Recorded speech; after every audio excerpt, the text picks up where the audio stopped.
गौर भक्त वृंदा। हरे कृष्णा कृष्णा कृष्णा हरे हरे, हरे राम राम राम हरे हरे। तो देवगढ़ और महाराष्ट्र से या हमारे रूपानुगा प्रभु के ऑनलाइन प्रीचिंग से आए हुए सभी भक्तों का मैं स्वागत करता हूं वृंदावन में। बहुत भाग्य है आप लोग के कार्तिक में आप वृंदावन धाम में आए। वृंदावन धाम में आना ऐसे ही अत्यंत श्रेयस्कर है। कार्तिक में आपको आने को मिला है, मतलब भगवान की तरफ से इनविटेशन है। नहीं तो लोग यहाँ से आगरा होकर के पास कर जाते हैं, यहाँ से पास होकर आगरा चले जाते हैं, लेकिन वृंदावन नहीं आ पाते। तो योजना से कोई अपनी योजना से वृंदावन नहीं आता है, भगवान की योजना से आप आए हैं, वो भी कार्तिक में। और आप लोग आज दीपदान भी करने वाले हैं। इससे पहले मैं आगे जाए वैसे तो बता देता हूँ कि दीपदान करने से क्या लाभ होता है पता है? जब कोई व्यक्ति भगवान को कार्तिक में दीपदान अर्पित करता है तो उसके पिछले के कई कई वंशज सब उद्धार हो जाते हैं। अभी तो वंशज प्रार्थना करते हैं कोई तो पैदा हो जाए हमारे वंश में जो कार्तिक में भगवान चक्री को, कृष्ण को दीपदान कर दे और उसकी भगवान कृष्ण की कृपा से वह मुक्त हो जाएंगे। जो दीपदान करेगा उसका तो मुक्ति में कोई संशय नहीं है, लेकिन पूरे वंशज भी मुक्त हो जाएंगे। अगर आप लोग को फैन चाहिए तो फैन पीछे से ऑन हो सकता है। Rupanuga Prabhu just turn the fans there. हाँ, लाइट जला लीजिए जैसे चाहें, कैसे चाहें। ओके, लाइट जला लीजिए, बेटर लाइक दैट। ये वाली लाइट भी जला लीजिए। ओके, सो इधर भी एक लाइट है, उसको भी जला लीजिए। सारी लाइट जला लीजिए, बेहतर होगा। उधर भी एक लाइट है, वो भी जला लीजिए। अंधकार में नहीं रहना चाहिए, यही उद्देश्य है। ठीक है, तो हमारा प्रयोजन क्या है? अभी आप लोगों को कुछ बताना चाहते हैं और मानव जीवन और पशु जीवन में कुछ अंतर है उसको बताएंगे। और हम उसका प्रयोजन बताएंगे कि क्यों ये सब डिस्कशन कर रहे हैं। देखिए, एक सिंपल सी बात है, हम सब लोग सुख चाहते हैं, दुखी तो कोई होना नहीं चाहता है। ये सभी लोग अपने जगत में जो भी कार्य कर रहे हैं वो इसीलिए कि हमें सुख की प्राप्ति हो जाए और दुख की निवृत्ति हो जाए। निवृत्ति समझ रहे हैं? दुख दूर चला जाए और सुख की प्राप्ति हो जाए। लेकिन सुख को हम गलत जगह ढूंढ रहे हैं, और सुख को कहाँ सही जगह ढूंढा जाए वह समझने के लिए व्यक्ति को इंसान और जानवर का अंतर समझना पड़ेगा। मेरी बात समझ में आ रही है अपनों को? कहाँ आपको किस प्रकार से सच्चा सुख प्राप्त हो सकता है, उसके लिए व्यक्ति को समझना होगा कि इंसान और जानवर का अंतर क्या है। अन्यथा हम जानवरों को ही प्राप्त, जानवरों को सहज रूप से आसानी से प्राप्त सुखों को ही ढूंढते रहेंगे, उनको पाने का प्रयास करते रहेंगे, और जो इंसान को विशेष सुख मिल सकता है उसको प्राप्त नहीं कर पाएंगे। क्या है थीम बताइए आज की? हम किस विषय पर चर्चा करना चाहते हैं? असली सुख कैसे प्राप्त हो। क्या बहुत कठिन लग रहा है? अच्छा चलिए मैं एक चीज बोलता हूं। आलू का दाम 5 रुपए किलो है। क्या बोला? आज की थीम है कि हमें असली सुख कैसे प्राप्त हो। क्या बोला? गुड। क्योंकि हम देख रहे हैं कि भौतिक चीजें कुछ बोलूंगा तो तुरंत समझ में आता है, और अगर कुछ आध्यात्मिक बोलूंगा तो बड़ा कठिन लगेगा। आप लोग सोच रहे होंगे बड़ा कोई कठिन प्रवचन करेंगे, संस्कृत के श्लोक बोलेंगे। कुछ नहीं, बहुत सिंपल है और लिटरली कार्टून शो की तरह आपको देखना है। तो थीम याद हो गई, असली सुख कैसे प्राप्त हो ये समझने का प्रयास करना। ठीक है, लेट्स स्टार्ट।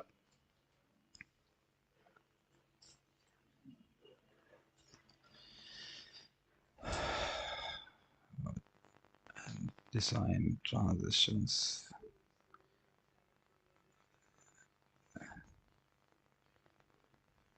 ये F5 दबाने तो चलना चाहिए था ना। ओके, सो आध्यात्मिक चर्चा एक दिन, यानी कृष्ण भावना पहला कदम हमारा है, इसको आगे बढ़ाते हैं। पहले बात है कि रूल्स यानी जो नियम हैं वह इंसानों के लिए होते हैं।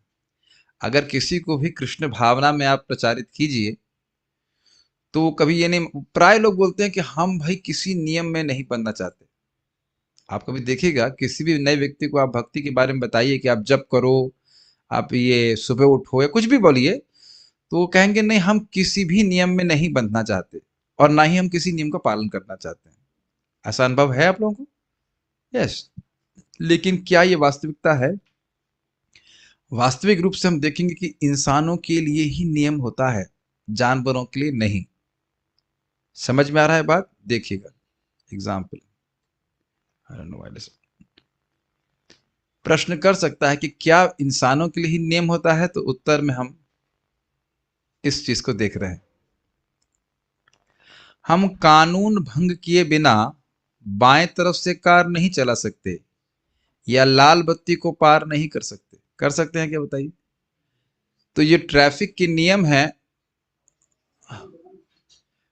अब एक काम करिए, आपका जो ग्रुप आ गया ना, आप रूम को बंद कर दीजिए बस, अभी और कोई नहीं आना चाहिए बीच में। तो ट्रैफिक के नियम बताइए, कुत्ते बिल्ली के लिए है या इंसानों के लिए? तो अब आप ये बताइए कि क्या इंसान ट्रैफिक के नियम पालन करता है कि नहीं करता है? करता है। और ना करे तो कि कोई चॉइस है कि उसको उसको उसको मतलब दंड नहीं प्राप्त होगा? होता है। तो अब देख, हम बिल्कुल भक्ति के बारे में भी बात नहीं कर रहे। भौतिकतावादी जीवन में, सामान्य जीवन में भी हम नियमों का पालन करते हैं। आप ऐसे नहीं कह सकते कि हम नियम का पालन नहीं करेंगे और हम स्वेच्छा से चलेंगे और हमें दंड प्राप्त नहीं होगा। और आप ये भी जानते हैं कि नियम का पालन करेंगे तो कुछ पुरस्कार भी प्राप्त होता है। टैक्स देता है कि नहीं व्यक्ति, और टैक्स नहीं दे तो कुछ गवर्नमेंट परेशान करेगी। नौकरी पे जाते हैं तो कुछ नियम पालन करना पड़ता है कि नहीं? तो उसके बिना ही सैलरी मिलती है। यहाँ पे कुछ लोग नौकरी करने जाते ही होंगे। माताएं जो हाउस वाइफ भी हैं घर पे, तो कुछ नियम पालन करती है ना, कि सुबह उठ करके खाना बनाना है बच्चों के लिए या पति के लिए, तभी तो साड़ी मिलती है और सारा कुछ सामान पति ला के देते हैं। और घर में कुछ भी नियम पालन नहीं करेंगे तब भी करेंगे। हाँ, हो सकता है कि किसी के पति ऐसे भी हो जो कुछ भी नहीं करने पे भी देते हो, लेकिन हर व्यक्ति, हर जगह, हर इंसान नियम पालन कर रहा है। कोई विरोध? आप लोग विरोध भी प्रस्तुत कर सकते हैं, माइक दे सकते हैं। क्या हम कह सकते हैं कि हम सुबह उठ करके जो कृत्य करते हैं, वॉशरूम जाना, उसको पालन नहीं करेंगे? When nature calls, nobody stalls। कहाँ नियम का पालन नहीं कर रहे हैं, जरा बताइए। कोई विरोध? ठीक है, गुड। Oh no, fine. आपने कभी ऐसा अनुभव किया है कि व्यक्ति ओवर स्पीड का चालान हुआ है? किसी का हुआ है यहाँ पे? आप 60 से ऊपर नहीं जा सकते हैं वो एक विशेष लेन में, और व्यक्ति 100 पे चलता है, कहता है मैं से बड़ा हीरो कोई नहीं, मैं बहुत तेज गाड़ी चला सकता हूँ। लेकिन उनके कैमरे लगे रहते हैं और तुरंत आपको पकड़ लेंगे, कहेंगे ना तुम ओवर स्पीड कर रहे हो, दिखा भी देंगे तुम्हारी कोई ओवर स्पीड है। तो कहेंगे मुझे पता नहीं था। क्या नहीं पता होना, इससे दंड से बच जाएंगे आप? कोई व्यक्ति नहीं बच सकता है। तो ये सब फाइन किसके लिए है? इंसान के लिए या कुत्ते के लिए? मान लीजिए इसकी गाड़ी में जो व्यक्ति दिख रहा है बेचारा दुखी है, उसके गाड़ी में कुत्ता भी बैठा हो, तो कुत्ते को फाइन होगा कि इंसान को फाइन होगा? बैठे तो दोनों है, शेयरिंग होनी चाहिए ना, आधे आधे। अब बताइए, आप देख रहे हैं मैं किस तरफ जा रहा हूं। इंसान का जीवन उत्तरदायित्व का जीवन है। ठीक है, ये बात क्लियर समझ में आ रही है? नेक्स्ट। अगर हम ऐसा करते हैं तो हमें दंड भुगतना पड़ेगा, यानी कि अगर हम नियम का पालन नहीं करते हैं, ट्रैफिक के नियमों का, हमें दंड मिलता है। किंतु कुत्ता अगर बाई तरफ से चले या लाल बत्ती लांग जाए, उसके लिए कोई नियम नहीं है। Make sense? ठीक है। अब ऐसा क्यों? कोई व्यक्ति कह सकता है कि हमारी इतनी जाति क्यों, उनके लिए तो कोई नियम नहीं है और हमारे लिए इतने सारा नियम। उत्तर क्या है? क्योंकि हमारी चेतना उत्तम है। बहुत सिंपल सी बात सोचिए। हम, मुझे यहाँ नहीं पता कि कौन व्यक्ति यहाँ पे कितना पढ़ा लिखा है, और मैंने पूछा भी नहीं। लेकिन ये बताइए कि यदि आप लोग नहीं आते तो वृंदावन के बंदरों को इकट्ठा करके प्रवचन कर सकता हूं। भाई कुछ तो शिक्षा मिल जाए उनको। और एक छोटे बच्चे को भी मेरी बात कुछ कुछ तो समझ में आ ही रही होगी आपको, है कि नहीं?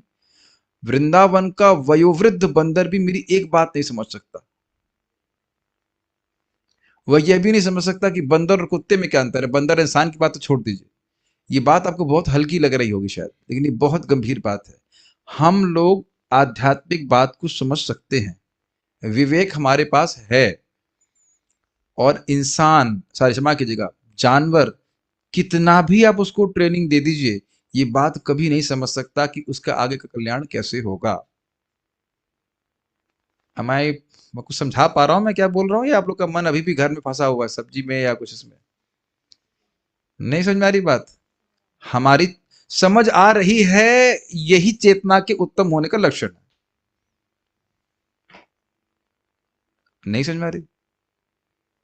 और अगर नहीं भी समझ में आ रही है तो भी ये ना समझावट जानवर की समझावट से अलग है। जानवर को ना ये समझ में आएगा कि क्या समझ में नहीं आ रहा, और जानवर को ये भी समझ में नहीं आएगा कि क्या समझ में आ रहा है, कुछ भी नहीं बोलेगा। आप लोगों को बोर कर रहा हूं, बोर कर रहे हैं तो यही रुक सकते हैं, कोई आपत्ति नहीं है, लेकिन ये बात समझ बहुत स्ट्राइकिंग नहीं लग रहा आप लोगों को? कितना भी प्रयास कर लीजिए, कोई जानवर कभी नहीं समझ सकता कि भाई ये ट्रैफिक का नियम है। भले उसको ट्रेनिंग दे सकते हैं कि इस लाइट के अनुसार चलो, लेकिन वो कभी नहीं समझ पाएगा कि ये पुलिस है, इसके नियम है, ये धारा ये है, वो कभी नहीं समझ पाएगा। ठीक, आगे बढ़ते हैं। और ये चेतना उत्तम है क्योंकि भगवान ने हमको ये मानव शरीर दिया है और उसका उपयोग किया जाना चाहिए। अभी हम बताते हैं कैसे करेंगे इसका उपयोग।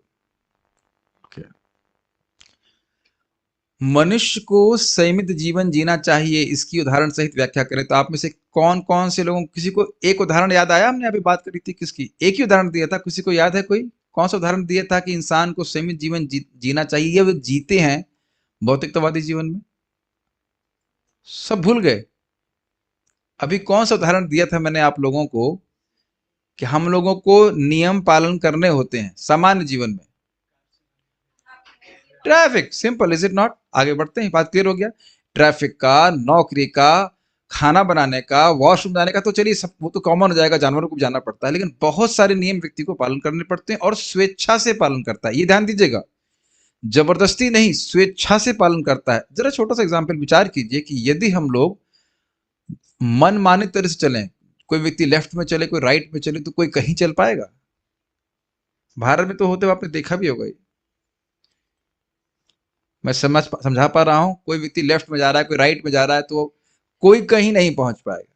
तो हम स्वेच्छा से, ये मेरे शब्दों को पकड़िए, हम स्वेच्छा से नियमों का पालन करते हैं ताकि हम कहीं पहुंचे, किसी गंतव्य को पहुंचे, और नहीं तो हमारा जीवन पशु के ही समान है।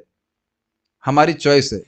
मैं ये उम्मीद नहीं कर रहा हूं कि जो सारे भक्त मेरे सामने बैठे हों या जो भी लोग आके बैठे हैं वो सब मेरी बात मान जाएंगे। हाँ, लेकिन कम से कम जीवन में एक बार आप सोचेंगे जरूर इसके बारे में, बस इतनी हमारी उम्मीद है। आज तक मैं समझ रहा हूँ एकदम निरक्षर तो कोई भी नहीं होगा, कुछ तो पढ़ाई किए होंगे आप लोग, चौथी पांचवी तो पढ़ ही लिए होंगे, है ना? 10वीं तक पढ़ लिए होंगे। 10वीं तक भी किसी ने बताया है इंसान जानवर का अंतर? छोटे बच्चे को नहीं पढ़ाया, बताया है, और बड़े बच्चों को भी नहीं बताया है, तो बताइए पढ़ाई कहां से हुई? बहुत स्ट्राइकिंग बात है। तो जिस प्रकार से इस जगत में देश में कानून होते हैं और वो कानून हम नहीं बनाते, हमारी इच्छा के अनुसार नहीं होता है, वो सरकार बनाती है कि नहीं, और उससे तो व्यक्ति बच भी सकता है, लेकिन भगवान के कानून हैं जिससे व्यक्ति बच नहीं सकता। जैसे मैंने उदाहरण दिया था कि यद्यपि वो रडार या जो सेंसर है जो हमारी स्पीड को पकड़ रहा है वो हमें दिखाई नहीं पड़ता है, लेकिन हमारी स्पीड गाड़ी की पकड़ी जाती है और समय आने पे चालान भी होता है। कुछ समय के लिए हम लोग कह सकते हैं कि देखो कोई नहीं देख रहा है, मैं तो 100 पे चला रहा हूं, लेकिन देखने वाला देखता है और समय आने पर चालान भी होता है। तो इस प्रकार से हम लोग सोचते जरूर हैं कि ईश्वर के कोई कानून नहीं है, ईश्वर नहीं है। कहां है ईश्वर, दिखाओ। पहला तो प्रत्यक्ष बात यही है कि आंखें किसने बनाई है? आपके बाप ने बनाई है, मेरे बाप ने बनाई है। हाँ, सही बात है, बाप है भगवान श्री कृष्ण ने बनाई है, लेकिन कितनी कॉम्प्लिकेटेड आई है, आंखें हैं, वह किसी ने बनाई नहीं है, किसी ने हमें दी है, लेकिन प्रश्न कभी नहीं करते हैं कि क्यों। तो क्या ये तो बातें आगे की आएंगी कि ईश्वर है, कि जगत आपने नहीं बनाया है, मैंने नहीं बनाया है, ये रूम आपने नहीं बनाया है, मैंने नहीं बनाया, इसका अर्थ ये नहीं कि किसी ने नहीं बनाया। ठीक है, तो इस जगत को बनाने वाला कोई व्यक्ति है, वो ईश्वर है, वो भगवान है, और वह हमें वेद के द्वारा मालूम चलता है, वो आगे की बात है, लेकिन उनके कानून है और उनके कानूनों को समझना ये हमारा कर्तव्य है, और उन कानून का पालन करेंगे तो पुरस्कार प्राप्त होगा, और इतना बड़ा पुरस्कार प्राप्त होगा कि आप कल्पना नहीं कर सकते, और नहीं कानून का पालन करेंगे तो दंड भी प्राप्त होगा। Does it make sense? Is it fair? Is it fair? कभी कभी लोग कहते हैं कि ईश्वर जो है बहुत क्रूर है, ना, क्रूर नहीं है। पुलिस क्रूर नहीं है। नियम हमने पालन करने हैं, नियम हमें सीखने हैं, फिर उसके अनुसार चलना चाहिए। ठीक है, उसे लाभ भी प्राप्त होगा। चलिए, ये श्लोक आप मेरे पीछे बोलिए। सुना है? कितने लोग को श्लोक पता है यहाँ पे? वाह, गुड ऑडियंस। कौन सा जो दिख रहा है यहाँ पे? ओह अच्छा, दिखाया नहीं, हम थोड़ा स्लो थे आप। ये श्लोक आप जानते हैं कितने लोग? Good good good, this is good. कोई नहीं जानता तो इसलिए अब आपको नया श्लोक सिखा रहा हूँ। मेरे पीछे बोलिए। ये महाभारत का श्लोक है। आहार निद्रा भय मैथुनम च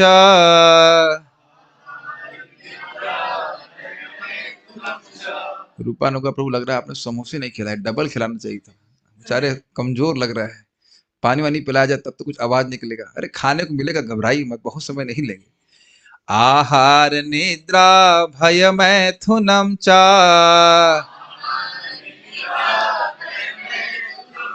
सामान्य में तत् पशुभिर नराणाम धर्मो हि तेषाम् अधिको विशेषः धर्मेण हीना पशुभिः समानः। थोड़ा सा एम्पलीट्यूड बढ़ाइए। आहार निद्रा भय मैथुनम च सामान्य में तद पशुभिर्नराणा धर्मो हि तेषाम् अधिको विशेषः धर्मेण हीनः पशुभिः समानः। थोड़ा थोड़ा संस्कृत आप समझ लेंगे। आहार का मतलब क्या होता है? खाना। निद्रा मतलब सोना। भय मतलब अपनी रक्षा करना। और मैथुन मतलब बच्चे पैदा करना। तो कह रहे हैं सामान्यम एतद, एतद मतलब ये सब चार चीजें सामान्य हैं। किसमें? पशु भी नराणाम, पशुओं में और इंसानों में। धर्मो ही मतलब निश्चित, सर्टेनली, निश्चित रूप से धर्मो ही तेषाम अधिक विशेष। अधिक तेषाम मतलब इंसानों में, इंसानों में निश्चित ही एक ही मात्र विशेष है और वह है धर्म। और उसको हटा दें तो धर्मे न हीना पशु भी समान। अगर धर्म को हटा दिया जाए तो वह पशु के समान हो जाते हैं। श्लोक समझ में आया? फिर सब लोग साथ में बोली मेरे। आहार निद्रा भय मैथुनम च सामान्य में तद पशुभिर्नराणाम धर्मो हि तेषाम् अधिको विशेषः धर्मेण हीना पशुभिः समानः। तो अब आप समझ गए कि इंसान की उन्नत चेतना का उपयोग कैसे कैसे करना है? धर्म का पालन करने। और फिर से वापस वहीं जाइए। सरकार के नियमों का पालन करते हैं तो हमें कुछ पुरस्कार प्राप्त होता है और बहुत बड़ा पुरस्कार प्राप्त होता है। और सरकार के नियमों का भंग करते हैं तो किसी को जेल मिलती है इत्यादि। कोई जेल ऐसे पिकनिक करने के तो जाता नहीं है। कुछ सरकार के विरोधी कुछ कार्य किया है तभी जेल जाता है, या कुछ और गलत कार्य कर उसे गलत स्थिति में पहुंच जाता है। तो इसलिए क्या आप लोगों को लगता है कि सरकार के नियमों को जानना जरूरी है और व्यक्तिगत रूप से हर किसी को जानना जरूरी है? कोई विरोध है? मेरी बात समझ में आ रही है? जब हर व्यक्ति ड्राइव कर रहा है तो क्या हर व्यक्ति को नियम जानना जरूरी है? जैसे भारत में तो नहीं, लेकिन आप जानते हैं कि सबको पता होना चाहिए कि हम बाएं में चलेंगे और हर व्यक्ति नियम पालन करता है। हर एक को कोई दिक्कत नहीं। आप लोग चल के तो आ रहे होंगे, मतलब गाड़ी से या जैसे भी करके आ रहे हैं। ट्रेन में बैठे, ट्रेन से आए ना, सबको पता था ना कौन सी बर्थ में बैठे हैं? पहले से मालूम करके रखे थे ना? ये कहते कि नहीं जिसका मन जहां बैठ जाए, हम तो कोई नियम पालन नहीं करेंगे। आएगा नियम पालन करवाने के लिए ना व्यक्ति। क्लियर समझ में आ रहा है? ट्रेन में आप आए थे, आप बहुत कॉन्शियस थे कि जिस बर्थ में हमको मिला है वही बैठना है। और कोई आपकी बर्थ में बैठ जाए तो आपकी बर्थ, आपकी कुछ समय के लिए आपकी है, वो आधे घंटे या 1 घंटे 2 घंटे, उसमें भी आप तुरंत गर्म हो जाएंगे ना। ये क्या कर रहे हैं आप? कोई नियम का पालन नहीं कर रहे हैं, अंदर आ जाएगा। आप बोलते हैं कि नहीं। आपको भी अच्छा नहीं लगता, बिल्कुल अच्छा नहीं लगता कि व्यक्ति धर्म का पालन ना करे या नियम का पालन ना करे। गलत बोल रहे, सही बोल रहे? ठीक। जब हमसे कुछ गलती हो जाए तो आप सुधार दीजिएगा। हम पहले ये बताइए कि आज तक कभी इस तरह का श्लोक देखे हैं जीवन में? इतना शक्तिशाली है। आप सोचिए, प्रैक्टिकली आजकल की जो शिक्षा पद्धति है वो केवल हमको इन्हीं 4 चीजों में लगाने के लिए है। और जो कुछ भी हम पढ़ रहे हैं, चाहे न्यूज़पेपर में, चाहे शिक्षा प्रणाली में, जो कुछ भी, इस 4 के बाहर नहीं जाता। चलिए इसके बारे में थोड़ा चर्चा करते हैं। श्लोक तो समझ में आ गया, धर्म से हीन इंसान किसके समान है? पशु के समान है।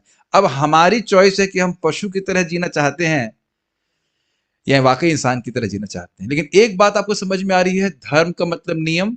किसी भी धर्म में कुछ नियम होते हैं कि नहीं? भाई कभी भी पूजा ना करता हो, लेकिन दिवाली को गणेश जी और लक्ष्मी जी की पूजा जरूर करता है, कुछ नियम करके करता है कि नहीं? आप किसी की भी पूजा कर रहे हैं, चाहे शिव जी की पूजा कर रहे हैं, कुछ भी, कुछ तो नियम होता है, बेल पत्र करो, ये कुछ, और वो नियम आप नहीं बनाते हो। इतनी बात मानते हो कि नहीं? कोई विरोध? चाहे आप शिव जी की पूजा कर रहे थे या गणेश जी कर रहे थे, किसी भी कर रहे, वो नियम आप नहीं बनाते हैं। You can not make that rule. वो आप पहले से शास्त्र से, किसी से, गुरु जी से या किसी से सुन करके उसके अनुसार करते हैं कि नहीं? पंडित जी कोई आगे आपको बोलता है, एस्ट्रोलॉजर, भाई ये कर लो, ये कुछ यही धागा बांध दो, कुछ कर लो, और उससे तुम्हारा नौकरी लग जाएगी। वो नियम बनाने का सामर्थ्य हमारा नहीं है। इतनी क्लियर हो गई बात? आगे बढ़ते हैं। तो क्या दिक्कत है इस प्रकार से आहार, निद्रा, भय और मैथुन में जीवन व्यतीत कर देने में? क्या दिक्कत है? अच्छा तो लगता है। तो पहले चीज पे हम जरा विचार कर लें, स्वादिष्ट भोजन। ओह, ये कितना स्वादिष्ट है। समोसे खाए थे ना आपने? हाँ, कितना अच्छा लग रहा था। हम भी खाना खा के ही आए थे, ऐसे नहीं कि भूखे आके हम बोल रहे हैं। बिन क्या कहते हैं, भूखे पेट भजन ना होए गोपाला, है कि नहीं? तो ध्यान दीजिएगा कि यह नहीं कहा जा रहा कि खाइए मत, लेकिन केवल खाने में जीवन व्यतीत करना मूर्खता है। Does it make sense? और खाना भी धर्म से खाना है। अच्छा, और कुत्ता भी कुछ खा रहा है और क्या बोलता है, ओह ये कितना स्वादिष्ट है। आप कहेंगे उसको हिंदी आती है क्या? हिंदी नहीं आती है, लेकिन उसका अनुभव तो यही है ना। अगर अभी भी नहीं विश्वास है तो आप लोग अभी तो हैं वृंदावन में, आप देखना, कल 5-5 बजे आइए, देखिए कैसे हमारी गाय एकदम टाइम से भूख लगती है। They are more regulated than the human beings actually. और 5 बजे एकदम भाग करके आएंगे, खाना शुरू कर देती हैं। तो उनको जो खाना खाने में मतलब आनंद आ रहा है, घास और फूस जो भी कुछ खा रही है, वो उतना ही आनंद आ रहा है जितना कि हम लोगों को समोसे खाने में आ रहा है। यस और नो, या विरोध, या क्या? और क्या प्रमाण है? वो उतने ही आग्रह से दौड़ के आती हैं जितना हम लोग समोसे के प्रति दौड़ के आते हैं। नथिंग अगेंस्ट समोसा, लेकिन जब भूख लगती, जैसे हम खाने की तरफ भागते हैं, वैसे वो भी भाग रहे हैं। तो खाने के सुख का अनुभव बराबर हुआ कि नहीं? कोई विरोध? ठीक। अच्छा, चैन की नींद तो चाहिए भाई। ओह, कितना सुंदर जीवन है। ओह, कितना सुंदर जीवन। देखिए हमारे भक्त ने कितने प्रेम से बनाई इस, समझ, एकदम समझ में आ रहा है ना? आप में से बहुत से लोग अपने रूम के लिए, और हम सभी लोग कहीं जाते हैं तो आप देखते होंगे, सुने भी होंगे, कहीं कहीं 2-2 हजार रुपए का रूम लेते हैं। गलत तो नहीं कह रहे हैं? क्या करेंगे 2 हजार रुपए लेकर? सोएंगे। तो वस्तुतः सोने के लिए 2 हजार रुपए खर्च कर रहे हैं, बुरा मत मानिएगा। लेकिन कुत्ता कहीं पेमेंट करता है? स्वाभाविक सी बात है कि हम ये नहीं कह रहे कि हम कुत्ते की तरह है और गाय की, मतलब पशु की तरह नीचे कहीं सो जाए, ऐसा नहीं बोल रहे हैं। लेकिन आप ये बताइए कि 2 हजार रुपए या 5 हजार, मैंने तो सुना है कहीं कहीं 60-60 हजार रुपए भी खर्च करते हैं। तो अब ये बताएं कि उसको नींद में क्या अधिक सुख प्राप्त हो जाएगा? देखिए हमारे मानव जीवन बहुत बहुमूल्य, ये सब बातें समझ में आ जाएंगी तो समझ में आएगा इन्वेस्ट कहाँ करना है। मेरी बात समझ में आ रही है? सोने के सिंहासन पे, सोने के बेड पे आप सोने से अधिक सुख मिलता है। मेरी बात समझ में आई? अगर आप लोहे के बेड पे सो रहे हैं या जमीन पे गद्दा बिछा के सो रहे हैं और एक सोने के बेड पे सो रहे हैं, दोनों में कहाँ अच्छी सुख मिलेगा आपको? एक ही मिलेगा ना? एक बार मैं अपने रूम पे बैठा, मतलब रेस्ट करने जा रहा था, हमारे एक ब्रह्मचारी के मित्र उसमें हमको मुझे मिलाने लेके आए, और वो आलसी था व्यक्ति, मुझे पता था, लेकिन BMW खरीद चुका था, बहुत पैसे इसने खरीदे। मैंने ठीक है, अच्छा। मैंने कहा ऐसा करो, मेरे बगल में ये मैट बिछा के सो जाओ, तो उसमें समय जो है सुबह उठने में सुविधा होगी। नहीं, कहता है नहीं प्रभु जी, नींद तो वैसी ही आएगी। मैंने कहा अब समझ में आया? कुछ समझ रहे हैं मैं क्या कह रहा हूँ? हम दुनिया में ऐसे सोच रहे हैं ना कि हम बहुत पैसा इकट्ठा कर लेंगे, बड़ा सुंदर बेड होगा और उस पर बड़ी अच्छी नींद आएगी। नींद के लिए बेड की आवश्यकता है क्या? कभी कभी अनुभव हुआ कि एकदम थक गए हैं, स्टेशन पे कुछ ऐसा नहीं मिलता नहीं, और लोग, हम ही लोग कभी कभी बेड पे सो जाते हैं, मतलब सॉरी जमीन पे भी सो जाते हैं। मुझे अपनी बात याद है, एयरपोर्ट से आया तो मेरी फ्लाइट लेट थी, और कलकत्ता एयरपोर्ट में कोई से स्थान नहीं था रेस्ट करने का, तो अपना साधु लोग हैं, फक्कड़ बाबा कोई दिक्कत नहीं, उधर पीछे बैग लगाया, जमीन पे बिछाया, सो गए। कभी आप लोग नहीं किया ऐसा कैंपिंग करते हुए? उतनी ही नींद आती है ना जितना घर में बढ़िया से एकदम एसी उसी चला के नींद आती है। ये प्रत्यक्ष एक बार मेरा अनुभव है। एकादशी का दिन था, हम लोग सर के संग गए हुए थे, आप लोग इधर ही मध्य प्रदेश की तरफ गए थे, वहां पे प्रचार रायपुर राजपुर रायपुर कोई कॉलेज था, और हमको भेज दिए चलो वापस रूम पे चले जाओ खाना बनाने के लिए। हम लोग कुछ कुकिंग कर रहे थे भगवान के प्रसाद, और देखा कि रूम लॉक है। अब दोनों की हालत खराब।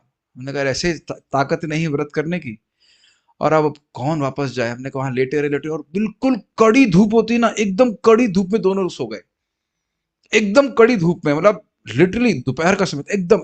जब नींद आती है ऐसा हो जाता है, आप लोगों के संग ऐसा कभी नहीं हुआ? और क्या ऐसा हो सकता है कि जिसका सोने का बेड हो वो सो नहीं पा रहा हो? बहुत धनी व्यक्ति को हो सकता है एसी चला करके भी हृदय जल रहा हो। और कुत्ता, अभी आप देख लीजिएगा, मंदिर जाएंगे, दो तीन कुत्ते मिट्टी के पास बैठे रहते हैं, वो जो राख होती है ना, राख, हल्की राख को फेंक देता है, उसी में जाकर सो जाते हैं। तो अब आप ये बताइए कि केवल सोने के लिए, ध्यान दीजिएगा शब्द केवल, केवल सोने की व्यवस्था करने में अपना जीवन बिताना बुद्धिमानी है? आंसर क्या है? बुद्धिमानी नहीं है। हम ये नहीं कह रहे कि सोइए मत, लेकिन केवल सोने की व्यवस्था करने के लिए बनाना अपना जीवन अच्छा नहीं है। तो ये कितना सुंदर जीवन नहीं है। Okay, next one. मैं सदैव अपने देश की रक्षा करूंगा। यहाँ पे हम लोग बम से और बड़ी बड़ी चीजों से रक्षा करते हैं, और यहाँ क्या कह रहे हैं, उप्स, और ये दिख नहीं रहा है बट नहीं, ये शेर भी कुछ यही बोल रहा है कि मैं अपने परिवार की रक्षा करूंगा। तो कहीं हम अपने परिवार की रक्षा की व्यवस्था करते हैं, और शेर अपनी भी अपने परिवार की व्यवस्था करता है, बस ये है कि वह अपने पंजों से रक्षा करता है, दांत से रक्षा करता है, हम गन्स के द्वारा या तलवार के द्वारा रक्षा करते हैं। तो क्या भय का सिद्धांत कॉमन रहा कि नहीं? ठीक है, रक्षा करने का, तो उसमें भी इन्वेस्ट करने से क्या फायदा? अब थोड़ी बात बोलेंगे लेकिन खराब लग सकती है। कुत्तों को देखा आपने लड़ते हुए? आपने देखा कैसे, किस तरह से, अब मैं यहाँ पे बोल नहीं सकता कि किस प्रकार से वो टेरिटरी का निर्धारण करते हैं, आप जानते हैं? अपनी सीमा का निर्धारण कैसे करते हैं आपको पता है ना? ये बताने की जरूरत है। वो जगह जगह मूत्र कर देंगे, और फिर उसके बाद कहेंगे, वो सोचने लग जाते हैं कि ये मेरा घेरा है और वो तेरा घेरा है, और वो दूसरा कुत्ता इस घेरे में आएगा तो हो वैसे करते हैं। और क्या इंसानों में भी ऐसा होता हुआ नहीं दिख रहे हैं आप? ये कुछ घर, कुछ आकाश घेर लेते हैं, ये मेरा घेरा है, ये मेरा खेत है, और एक दो फीट के लिए ही व्यक्ति मार देता है दूसरे को। प्रभुपाद जी कहते हैं इंसानों का जीवन पशुओं की तरह लड़ने के लिए नहीं है। तो ये भी सिद्धांत, लड़ने में भी जो रस है वह भी जानवरों को उतना ही प्राप्त होता है जितना कि इंसानों को प्राप्त होता है। It is very striking. चाहे आप व्यक्तिगत रूप में लीजिए, चाहे समाज के रूप में, चाहे देश के रूप में। एक पूरा देश दूसरे देश को दुश्मन मान रहा है, कितना अमेजिंग है ना? अगर अभी भी नहीं समझ में आ रहा तो ये बताइए कि अमेरिका से नॉर्थ कोरिया दिखाई पड़ता है? इतनी ज्योग्राफी नहीं पढ़े आप लोग? जो व्यक्ति दिख नहीं रहा है उसको अपना जानी दुश्मन मान रहा है, इतनी न्यूज तो आप लोग पढ़ ही रहे हैं ना। और नॉर्थ कोरिया से भी अमेरिका नहीं दिखाई पड़ता। अब देख रहे हैं किस प्रकार के भय का सिद्धांत व्यक्ति के जीवन को व्यर्थ कर रहा है। पूरा जीवन यही मानता चला जाएगा कि व्यक्ति मेरा दुश्मन है, और जो वास्तविक दुश्मन है उसको देखेंगे भी नहीं। ठीक, इसका संबंध है मैथुन, बच्चे पैदा करना, मेरा प्यारा परिवार, माई क्यूट बेबी, मेरा प्यारा परिवार। कुत्ता भी अपने बच्चों का पालन कर लेता है। Nothing wrong in having kids, but for what purpose? बच्चे पैदा करना भी कोई दिक्कत नहीं है, कर सकते हैं, लेकिन किस लिए करें?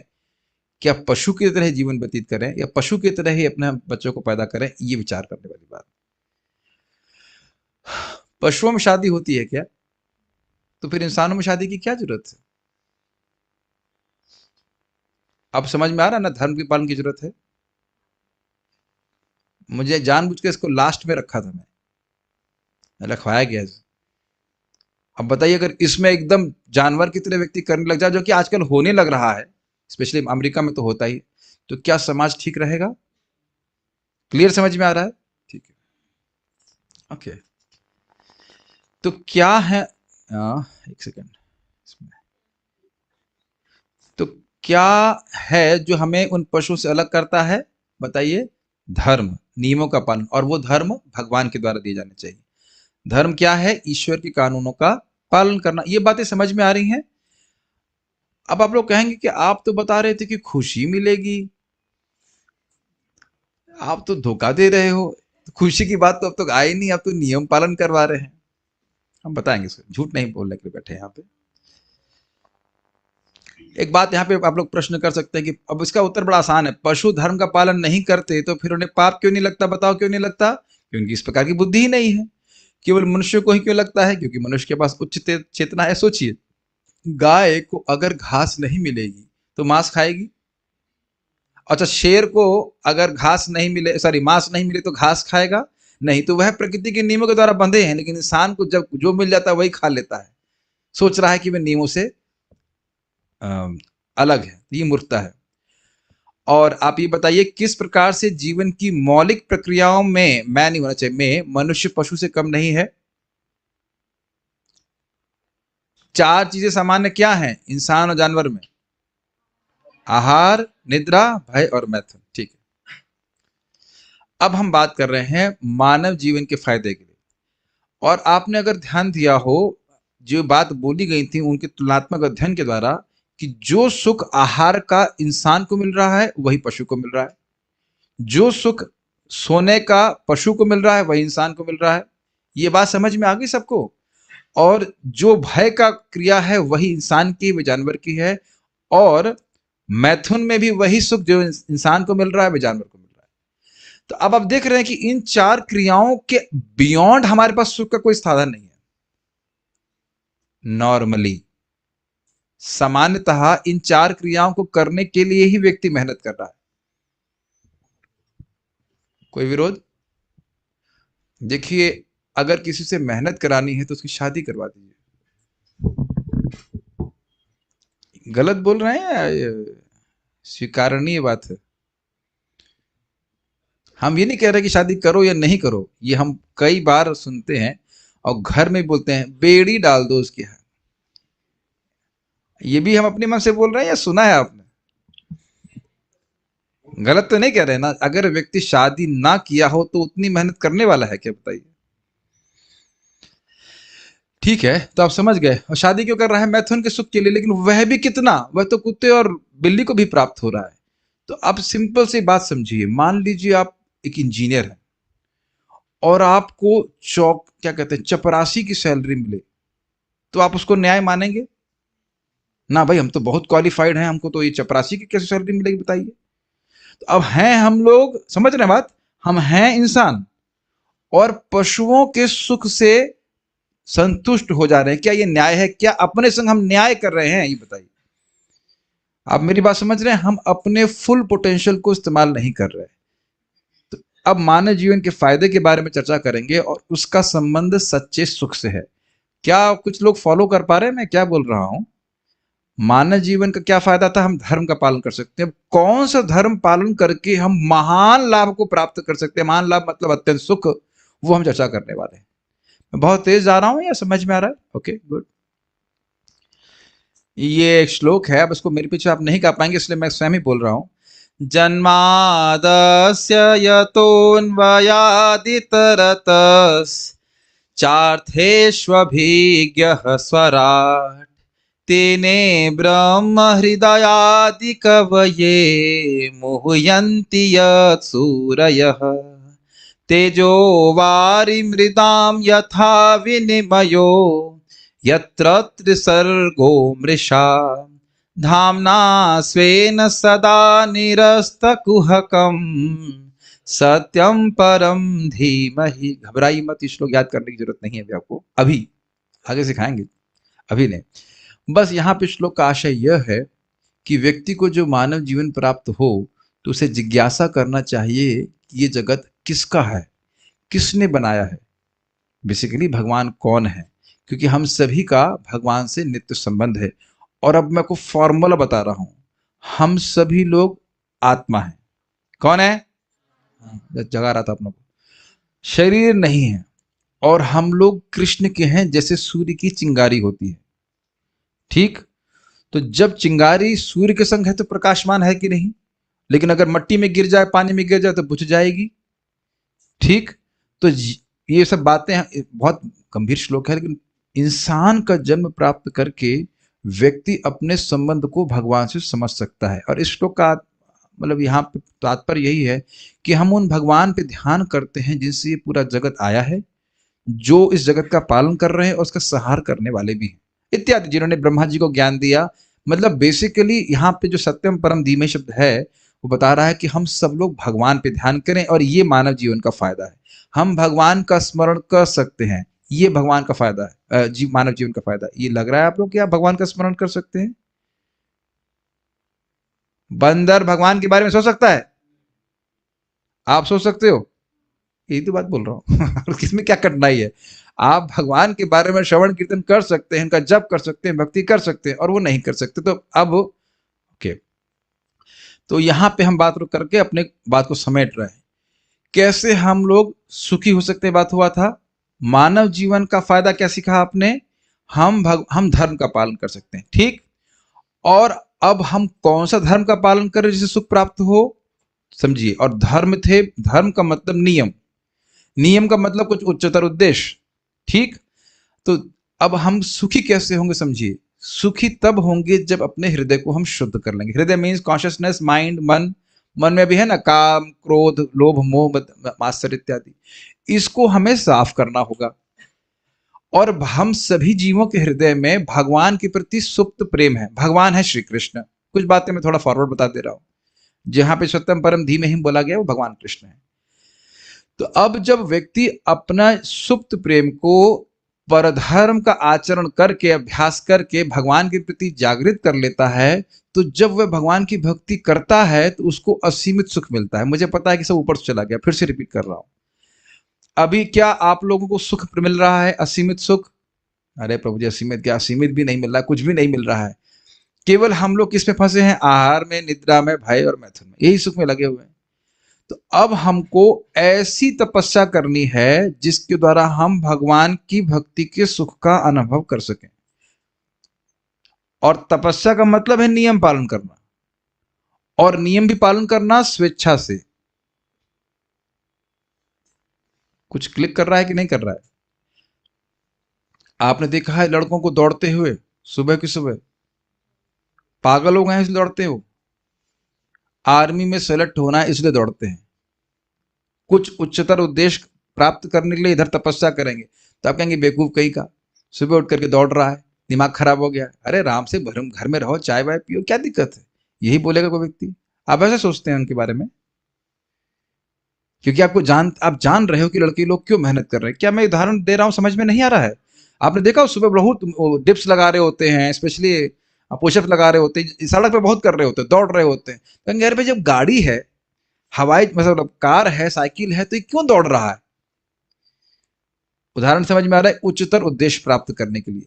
तो हम बार बार, हमारा जो डिस्कशन शुरू हुआ था उस बात से कि हम लोग धर्म का पालन कर सकते हैं। धर्म मतलब नियम, और नियम मतलब जो कार्य हमको करने अच्छे तो नहीं लगते हैं, लेकिन यह समझते हुए कि हमारे लिए अच्छा है, हम करेंगे। पढ़ाई करना अच्छा लगता है? नहीं। पढ़ते हैं क्यों? नौकरी मिलेगी। और नौकरी करना अच्छा लगता है? कुछ लोग नौकरी करते हैं, अभी पता नहीं, माताएं भी करती होंगी, मुझे पता नहीं। अच्छा लगता है नौकरी करना? अच्छा लगता है आपको? पैशन, अच्छा। बिना पैसे के भी करेंगी? हाँ, देखा, एक बात चोरी पकड़ ली जाती है। बिना पैसे के नहीं करने वाले हैं। अच्छा, पैसे क्यों चाहिए? अभी एकदम हिट हो जाएगी बात। पैसे का कुछ चाहिए? आहार, क्षमा कीजिएगा, आहार, निद्रा, भय, मैथुन, उसके अलावा और कुछ नहीं।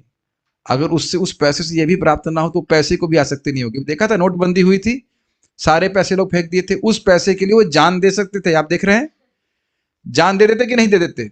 लेकिन वो पैसा ऐसा फेंक दे रहे। तो आप बेसिकली घूम फिर कर क्या आएंगे, बात क्या है? आहार, निद्रा, भय, मैथुन, उसी को टारगेट कर रहे हैं, उससे बाहर कहीं नहीं जा रहे। तो हम खाली बात ये कर रहे थे कि इस जगत में हम तपस्या करते ही हैं। नौकरी करना तपस्या है, बच्चे पालना तपस्या, बहुत सब तपस्या है, लेकिन उससे हमें भौतिक सुख ही मिल रहा है, उत्कृष्ट सुख नहीं मिल रहा है। ये क्लियर समझ में आ रहा है? तो जब जब तप ही रहे हो तो क्यों ना कुछ आध्यात्मिक तपस्या किया जाए। उसका क्या फायदा होगा? हमें क्या मिलेगा? हरे कृष्ण मंत्र रूपी आध्यात्मिक तपस्या इस कलयुग में है। आपको कोई और तपस्या करने की जरूरत नहीं है, पहाड़ में जाने की जरूरत नहीं है, शीर्षासन लगाने की जरूरत नहीं है, प्राणायाम करने की जरूरत, कोई तपस्या करने की जरूरत नहीं है, पत्ते खाने की जरूरत नहीं है। एक विशेष तपस्या जो करनी है वो है हरे कृष्ण मंत्र की तपस्या। और उस तपस्या के द्वारा हमारा हृदय शुद्ध हो जाएगा, और जब हृदय शुद्ध हो जाएगा तो नाम उच्चारण करने में इतना सुख है, और वो उत्कृष्ट सुख है जिसकी कल्पना नहीं की जा सकती। लेकिन अपने हृदय को शुद्ध करना होगा हरे कृष्ण मंत्र के द्वारा। तो क्या लगता है आपको, हमारे बंदर और बाकी भैया लोग, भैया मतलब जितने जो जानवर पशु हैं, वो सब लोग हरे कृष्ण कर सकते हैं? वेल, कर नहीं सकते, सुन सकते हैं। लेकिन हमारे पास भाग्य है कि हम लोग हरे कृष्णा कृष्णा कृष्णा हरे हरे, हरे राम राम राम हरे हरे, इसका उच्चारण कर सकते हैं। आप बात समझ पा रहे हो? और जैसे जैसे हृदय शुद्ध होगा हरे कृष्ण मंत्र के द्वारा, आपको इस हरे कृष्ण मंत्र में एक अद्भुत सुख का अनुभव होगा। हम लोग तो रोज, आप लोग भी बहुत सारे लोग जूम पे जब करते ही होंगे। और हरे कृष्ण मंत्र करने के लिए कितने, यहाँ पे कितने लोग आप रूपानुग प्रभु के संग रोज जप करते हैं जूम पे? ओके। आप लोगों को कितने पैसे देते हैं रूपानुग को? अकाउंट में कितने पैसे डलवाते हैं?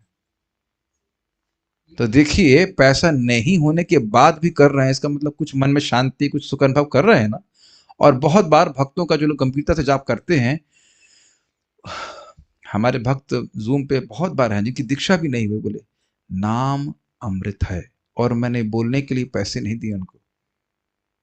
ऐसे ऐसे भक्त हैं जो प्राय एकादशी में आराम से 64 माला भी कर लेते हैं, और केवल नंबर के लिए नहीं। मैं देखिए, मैं कस्टमर रिव्यू दे रहा हूँ, रियली दीक्षा नहीं हुई, कुछ नहीं हुई, नाम अमृत है। और आप लोग यहाँ पे हैं ही वृंदावन में आज।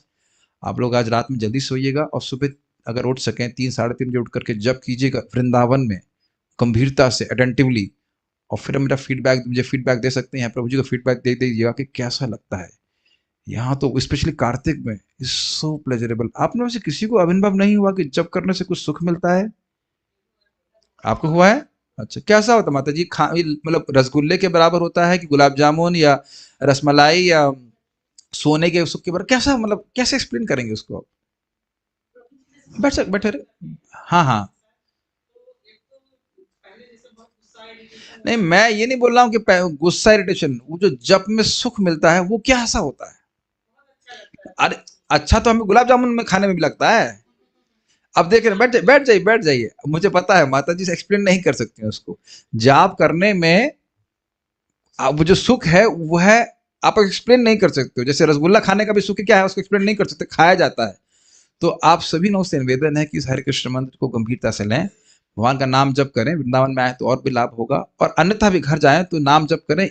रियली इस नाम जप को करते समय ध्यान दीजिएगा। बस एक बात ध्यान रखिए, अब नौकरी की इच्छा हो तो अलग बात है, पता नहीं, लेकिन वस्तुतः जप करते समय ये इच्छा रखें कि भगवान आपके चरणों में मेरा प्रेम हो जाए। मैं सीक्रेट बता रहा हूँ, ये भागवत, ये बृहद भागवत अमृत में, उससे क्या हो जाएगा? अगर भगवान के चरणों में प्रेम बढ़ रहा है, ये जितनी मात्रा में प्रेम बढ़ गया उतनी मात्रा में भक्ति करने में बहुत सुख मिलेगा। और जब पूर्ण प्रेम मिल जाएगा तो चाहे आप जप कीजिए, चाहे आप कथा सुनिए, चाहे कुछ भी कीजिए, अनंत सुख मिलेगा। तो अब समझ में आया कि मैं सब बातें क्यों कह रहा था। भाई, इंसान का जीवन केवल मानव पशुओं की तरह व्यर्थ करने के लिए नहीं है, और भगवान के लिए कुछ तपस्या कीजिए, कोई कठिनाई नहीं है। जीव को हिलाने में क्या दिक्कत है? लेकिन लाभ बहुत अधिक है। अगर आप मुझे 10 मिनट और दें तो मैं कुछ हरिनाम के बारे में बताना चाहूँगा। और बहुत ही प्रसिद्ध श्लोक है, यहीं पास में ही सनातन गोस्वामी जी की समाधि है, शायद आप उनको लेके भी जाएंगे बाद में। तो उनका एक श्लोक है, उसको भी मैं बताना चाहता हूँ, और वो बहुत प्रसिद्ध श्लोक है, वो सुन करके आप लोग चकित हो जाएंगे। So let's see what is that श्लोक। इसको भी मेरे पीछे गाने का प्रयास कीजिएगा आप लोग। देखिए, नाम की महिमा श्रवण करने से नाम में श्रद्धा होती, शुरुआत में समझ में नहीं आता कि हम कर क्या रहे हैं। तो जरा मेरे पीछे गाइए। Can you see? या, ओपन इट। जयति जयति, I have send you personally on Vipin. Can you see that? Yes, yes, not normal. हाँ ठीक है, ऐसे दिखाइए, कैसे दिख जाए, छोटा कर दीजिए। हाँ बस, तो को दिख रहा है? जयति जयति नामानंद रूपम मुरारे,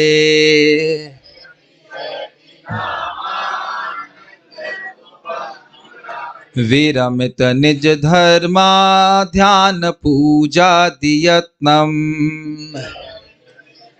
मा ध्यान पूजा दियत्नम कथमपि सकृदातं मुक्तिदं प्राणिनां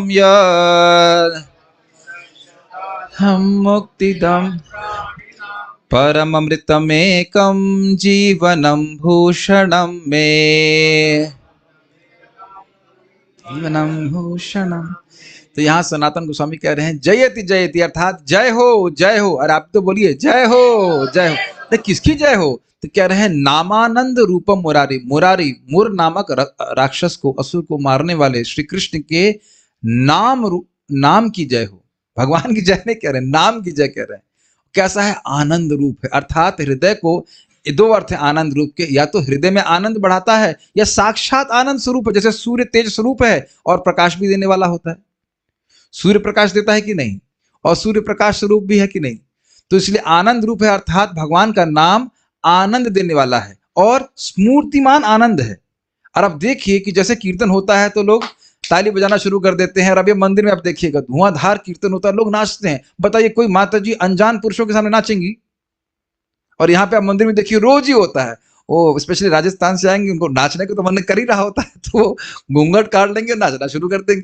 बहुत से बाहर के लोग आएंगे, भांगड़ा पांगड़ा क्या कहते हैं, भांगड़ा करना शुरू कर देंगे। क्यों भाई? क्योंकि नाम उच्चारण होने से व्यक्ति को आनंद की अनुभूति होती है। प्राय अभी अभी देख लीजिएगा, सब लोग एकदम गंभीर होंगे, कीर्तन हो रहा होगा, जैसे लगा शोक सभा में आएंगे। ऐसा तो नहीं होता है ना। कीर्तन में सबको आनंद आता है कि नहीं, अच्छा लगता है कि नहीं? वो तो अभी अच्छा लग रहा है, आगे कितना अच्छा लगेगा उसकी कल्पना नहीं कर सकते। तो पहली लाइन समझ में आई, भगवान के नाम की जय हो, भगवान कृष्ण के नाम की जय हो, क्योंकि ये आनंद स्वरूप है, आनंद को बढ़ाने वाला। ठीक। उसके बाद अभी आपको हमने बताया कि तपस्या करो तपस्या करो, लेकिन एक्चुअली कोई तपस्या नहीं करनी है। क्या बोल रहे हैं? एक बात बोली, तपस्या करना है कि नहीं करना है बताइए। तो कह रहे हैं विरमित, विराम समझते हैं, विराम मतलब रोक दो। तो कह रहे हैं विरमित, जिस व्यक्ति ने निज धर्म को विराम कर दिया। निज धर्म समझ रहे हैं? ब्राह्मण के, क्षत्रिय के, वैश्य, शूद्र आदि के नियम होते हैं, बहुत सारे करने होते हैं। गृहस्थ के, ब्रह्मचारी के बड़े बड़े कठिन नियम होते हैं और उनका पालन करने में बहुत परिश्रम होता है। और वस्तुतः उसको तपस्या कहते हैं। कहते हैं ना हमसे नहीं हो सकता भाई, वो हम उसको विराम देते हैं, हमसे नहीं हो पाएगा। अरे तो भाई वर्णाश्रम के नियमों को तो योगी जन भी छोड़ देते हैं। ध्यान पूजा करते हैं तो कहते हैं नहीं, ध्यान में बड़ा कष्ट है, मन को लगाओ, बहुत आसन आसन लगाओ, बड़ा मुश्किल है भाई, वो भी हम नहीं कर सकते। तो अरे कम से कम विग्रह की पूजा तो करो। विग्रह की पूजा, आरती वारती करो भाई, उसमें बड़ी दिक्कत है, नहाना पड़ेगा। आजकल कलयुग में लोग नहाना बहुत बड़ी कठिनाई। कॉलेज में हम बोलते हैं प्राय भाई आप जब कर सकते हैं, उसको नहाने की जरूरत नहीं। हाँ वेरी नाइस, जैसे बोल दिया कि नहाने की जरूरत नहीं है, तुरंत स्वीकार कर लेते। तो आप देखिए कि नहाना भी कलयुग में बहुत बड़ी तपस्या है। किसी को बोल दो 4 बजे उठना है कि नहीं? बहुत से लोग सोच रहे होंगे कल सुबह हम तो फंसे हुए हैं, कल से मंगल आरती जाना पड़ सकता है 4:30 बजे, है ना, वो भी नहा करे जाना पड़ेगा, तो कहाँ लेके आ गए। लेकिन जो भी है, पूजा आदि करने में यत्न है कि नहीं? सामग्री शुद्ध होना चाहिए, हम स्वयं शुद्ध होना चाहिए, भाव शुद्ध होना चाहिए, तब जाके पूजा भगवान स्वीकार करते हैं। तो कहते हैं सभी को विरमित, यानी विरमित निज धर्म, विरमित ध्यान, विरमित पूजादि यत्नम। यत्न मतलब प्रयास। बहुत तेज जा रहा हूं, समझ में आ रहा है ना? तो भाई हमसे स्वधर्म हो सकता है ना, हम ध्यान कर सकते हैं और ना हम पूजा कर सकते, कुछ नहीं कर सकते। और आदि मतलब श्रवण कीर्तन भी, श्रवण के लिए भी आवश्यक है कि अब कोई वैष्णव मिले तब हम श्रवण करेंगे। तो ये सारे प्रयासों को छोड़ करके कथम अपि, कथम मतलब किसी भी प्रकार से, कथम अपि मतलब किसी भी प्रकार से, और सकृत यानी एक बार, आत्म मतलब बोल दिया। क्या बोला? हरि। क्या बोला? हरि। ऐसे यहाँ पे आपने बोल दिया एक बार भी। तो ये भगवान का नाम उस व्यक्ति को मुक्तिदम, मुक्ति प्राप्त कराने वाला है। जैसे समझिए इस बात को, अभी हम दरवाजे को लॉक किए हुए हैं तो हम लोग बाहर चले जाएंगे, लेकिन दरवाजा खुल गया जैसे ही तुरंत भागने का, बाहर भागने का सिस्टम है ना। आप प्रभु जी भाई तो उसी में तो लगे हुए हैं, उसी को तो वेट कर रहे हैं कि अब रूपा नगो प्रभु खोले और हम भागे यहां से, है कि नहीं? कथम अपि, कैसे? जैसे यहाँ पे हरे कृष्ण मंत्र लिखा हुआ है, तो अब मान लो कोई बोल नहीं रहा है, खाली देख रहा है उसको, क्या लिखा है, ठीक, ये हो गया आंखों से देखना। ठीक। और कोई व्यक्ति, मान लीजिए हम लोग को रहे हरे कृष्णा, कोई व्यक्ति, अच्छा, जैसे इंडोनेशिया में हम लोग मैं गया था प्रचार के लिए, तो वहाँ एक पिकनिक स्पॉट है बड़ा सुंदर। तो वहां के भक्त लोग गाते बड़ा सुंदर, तो गा रहे थे, तो मैं देख रहा था कि एक व्यक्ति नीचे उस गार्डन में नीचे सिगरेट पी रहा है, वो देख रहा था क्या हो रहा है। उसी दिन से वो मुक्त हो गया, कान से संपर्क हो गया। कुछ समझ रहे हैं बात को? अच्छा, और उसके बाद आंख से हो गया, कान से हो गया, त्वचा। अगर कहीं हरे कृष्ण मंत्र उकेरा गया है, उकेरा समझते एनग्रेव, और आपने उसको से छू लिया, कोई व्यक्ति मान लीजिए देख नहीं पा रहा, खाली छू रहा है उसको, तो भी मुक्त हो जाएगा। अच्छा, कभी देखा है कि हरे कृष्ण मंत्र का बैनर लेकर चलते हैं लोग कीर्तन में? या कभी आपने देखा है स्पीकर लोग टांग लेते हैं? कोई नए लोग होते हैं तो स्पीकर टांगो, नए लोगों की यही सेवा होती है स्पीकर टांग लो। तो आप जान रहे हैं ना कि हरे कृष्ण मंत्र से बोला जा रहा है, तो हरे कृष्ण मंत्र को लेके जा रहा है कि नहीं? कुछ समझ रहे हैं? ये भी संपर्क हो गया, मतलब किसी तरह हरि नाम की संपर्क होगा। यहां तक कि बोला कि हरे कृष्ण मंत्र बोल करके जल लिया है, जल फेंक दिया, तो भी वह मुक्त हो जाएगा। अब मुझे इसलिए संकोच हो रहा था कि पता नहीं आप लोग विश्वास करेंगे कि नहीं करेंगे, लेकिन ये झूठ बोलने के लिए सनातन गोस्वामी पाद नहीं है। वो महाप्रभु के अनुयायी हैं, उनके पहले शिष्य हैं, और इन वहीं पास में समाधि, आप हो सके तो उनके पास लेके जाइएगा, उनका आशीर्वाद प्राप्त कीजिएगा। नाम की महिमा तर्क से नहीं समझ में आती, कि मुक्त पुरुष इस बात को समझते हैं। अजामिल कहानी आप लोग शायद जानते होंगे, उसको हम यहाँ नहीं सुना रहे। और अगर मान लीजिए कोई कहे कि चलो भाई मान लिया कि हरि नाम जो है करने से मुक्ति हो जाती है, लेकिन बारंबार करने से होगी ना? कहते नहीं, सकृत केवल एक बार बोलने से। तब आप कहेंगे तो प्रभु जी हमने तो बोल दिया, आप हमें क्यों परेशान कर रहे हो? 1 माला करो, 16 माला करो, फिर वृंदावन आओ, ये करो वो करो, मुक्त हो गए ना हम लोग। लेकिन देखिए, मुक्ति हमारे जीवन का लक्ष्य नहीं है। हमारे जीवन का लक्ष्य ये है कि यही नाम हमको अमृतमय रूप में प्राप्त हो जाए। अभी हम लोग जब करते हैं तो कभी कभी भारी भी लगता है, वो अविद्या के रोग के कारण होता है कि हम लोग बीमार हैं। तो सनातन गोस्वामी अपना संबंध नाम से क्या कह रहे हैं? परम अमृतम एकम जीवनम भूषणम। ये मेरे लिए परम अमृत है। किससे श्रेष्ठ? वैकुंठ के सुख से भी श्रेष्ठ। वैकुंठ जानते हैं ना, भगवान का धाम, उससे भी श्रेष्ठ अमृत है। एकम, और यही पीना है मुझे, और कुछ पीना नहीं है। जीवनम भूषण, और यही मेरा जीवन है, यही मेरा प्राण है। भूषण, और यही मेरा आभूषण है। तो आप समझ रहे हैं कौन सी तपस्या कर रही है? हरे कृष्णा कृष्णा कृष्णा हरे हरे, हरे राम राम राम हरे हरे। इसके द्वारा हमारा जीवन जरूर सुखी हो जाएगा। कोई प्रश्न है किसी भक्त का तो मैं ले सकता हूं, अदरवाइज स्टॉप हियर। कोई प्रश्न है किसी का? कोई विरोध है? वाह, बड़े अच्छे लोग हैं, कोई विरोध भी नहीं करते। कोई प्रश्न? माइक दीजिए, जिसके तो माइक है। तो ये समझ में आ रहा है ना कि सुख का सीधा मार्ग क्या है? इससे पहले आगे मैं कुछ बोलूं, एक बात बोल देना चाह रहा हूं। देखिए, ये स्वयं को समझ ली कि हम लोग मछली हैं, और हरे कृष्ण मंत्र है अमृत की तरह। जैसे पानी से मछली को बाहर निकाल लेंगे तो सुखी हो जाएगी ना, मट्ठे वट्ठे में डालने में। मट्ठा तो अच्छी वस्तु है। जिस प्रकार से एक मछली पानी के बिना कहीं संतुष्ट नहीं हो सकती, उसी प्रकार से हरे कृष्ण मंत्र के संपर्क के द्वारा ही जीव सुखी होगा। यस प्रभु, बोलिए। हरे कृष्ण प्रभु। प्रभु, हम सुने थे कि जीवन में सुख दुख यश और अपयश ये फिक्स होता है, ये सही है क्या? हाँ, सही कह रहे हैं, फिक्स होता है यदि व्यक्ति भगवान की भक्ति ना करे। कर्माणि निर्दहति किंतु च भक्ति भाजाम गोविंदमादि पुरुषम तमहम भजामि। जो आपने बात बोली बिल्कुल सही है। इंद्र गोप, आपने वो देखा है बारिश का कीड़ा जिसमें डॉट डॉट होते हैं, लाल उसके ऊपर का भाग, ऊपर का जो छाती निकालेंगे क्या, पीठ है, वो लाल लाल होती है, उसमें ब्लैक ब्लैक डॉट होते हैं। बारिश में देखा होगा आपने, इसे इंद्रगोप कहते हैं। वो इंद्रगोप कीड़ा और इंद्र कर्माण, कर्मों से बंधे हैं, उनको भोगना ही पड़ता, जो आप बात बोल रहे हैं। लेकिन कोई गलती से भी नाम उच्चारण कर दिया, हरि बोल दिया, कैसे बोल दिया? हरि, गलती से बोल दिया। जैसे गलती का मतलब, जैसे हमारे प्रभु जी जर्मनी से हैं, तो वहां पे भी लोग कैसे नाम उच्चारण करते हैं? मक्खन का ऐड है, रामा, तो मक्खन, वो तो मक्खन सोच रहा है ना, लेकिन गलती से राम बोल दिया तो उसी दिन सारे कर्म ध्वंस होते हैं। अपने मन से नहीं बोले, रूप को समझे बोलते हैं। यद ब्रह्म साक्षाद कृति निष्ठयापि विनाश मायाति विना न भोगये, अपैति नाम स्फुरणे न तत्ते प्रारब्ध कर्मेति विरौति वेदा। सारे वेद कह रहे हैं कि ब्रह्म का खूब ध्यान कर रहा है, फिर भी उसे प्रारब्ध कर्म भोगने होंगे। लेकिन कदाचित क्या बोल दिया उसने? हरे कृष्णा कृष्णा कृष्णा हरे हरे, हरे राम राम राम हरे हरे। तो प्रारब्ध कर्मेति विरौति वेदः, जो कर्म भोगने भी हैं वह भी दूर चले जाते, सारे वेद ऐसा कहते हैं। तो कहेंगे हमारे जीवन में दुख क्यों आ रहे हैं? अब बहुत ध्यान से प्रोसेस कीजिए। इसका नाम क्या है आपका? Raghavendra. Oh what a wonderful name, Raghavendra. तो राघवेंद्र जी देखिए, हमारे जीवन में भक्ति करने के बाद भी दुख आता है, लेकिन वो कर्म के अनुसार नहीं आता। जैसे माताएं यहाँ पे हैं, और आप जानते हो कि माता जी लोग बच्चों को कभी कभी कड़वी दवा खिलाती हैं और कभी कभी मिठाई देती हैं। प्राय मिठाई देती हैं, कभी कभी कड़वी दवा देती हैं। तो भक्ति में आने के बाद जो दुख है वह भगवान के द्वारा सीधे दिया जा रहा है ताकि आप उनके पास आ जाओ। तो वो दुख है, सुख है या नहीं है, लेकिन ये ध्यान रखिएगा। और जहां गर्दन कटनी होती वहां उंगली कट जाएगी। तो ये तो काफी कंपनसेशन है, नहीं? समझ में आ रहा है? ये सच्ची घटना है, हम नाम नहीं रख रहे। हमारे एक स्टूडेंट हैं, उन मैं जब उस वक्त बाली में था तो फोन किए, प्रभु जी बड़ी परेशानी हो गई, ये हो गया फलाना का। उनके पिताजी पे झूठ ही मर्डर का केस लग गया और थोड़ा पैसा भी काफी खर्च हुआ उनको बचाने में। लेकिन उनको एक एस्ट्रोलॉजर बोला, हम देखिए हमारी बात पे विश्वास नहीं हो रहा, कभी कभी लोगों को ज्योतिष की बात पे विश्वास होता है, तो आजकल ज्यादा ज्योतिष पे विश्वास करते हैं। तो कह रहे देखिए आपका लड़का भक्ति कर रहा है, वो नहीं कर रहे थे, आपका लड़का भक्ति कर रहा है, नहीं तो ऐसी दुर्गति होती है आपकी कि आप निकलने वाले नहीं थे।